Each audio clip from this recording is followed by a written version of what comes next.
Okay, how did I get my agent? So I did what everyone does. I queried, I had picture books. I thought that would be my strength.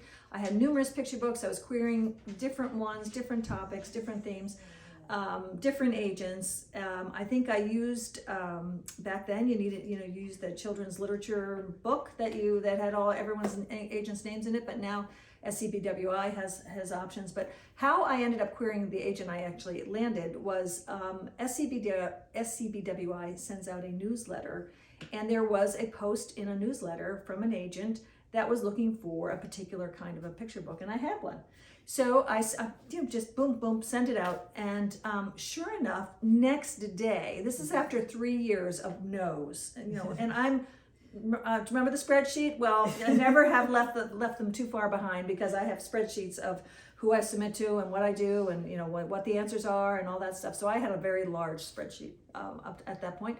But anyway, the agent called me back. She actually called me and said, I love this book. I'm willing to represent you. And I'm dumbfounded. And of course, I called Vicki. And at the same time, I did hear from another agent on a completely different book that she liked the idea, but could I take the main character and put her in a different story? And I'm like, of course I can. Of course I can. I can do that. And then when I tried, it really wasn't working very well. And so I think I did craft something together and send it back, and that second agent was taking her time and answering, and and I had to give the first agent an answer. And so I called Vicki and like, what do I do? And she said, go with the agent who loves your work. And that's what I did. I signed with the first one.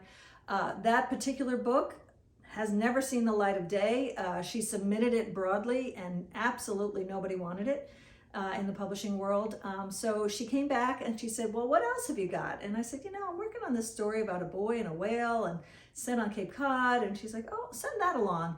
And so I did, and she really did love it. And by that time, I think I was on draft 15 of Dario and the Whale. I had introduced new characters, taken characters out. I never changed the setting. I never changed the boy, and I never changed the whale.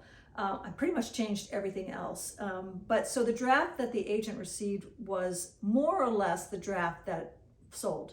And she got back to me. I can't remember if it was a month. It was a relatively short period of time for publishing in the publishing world, so a month or so, to say that Albert Whitman made an offer, and that they had a great art department, and that they were 100+ years of publishing children's books in particular.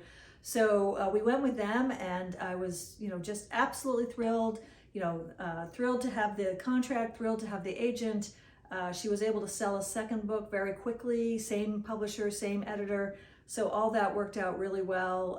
And in the meantime, I was pursuing my teaching and working at Grub Street as a manuscript consultant. And so that's what I've been doing.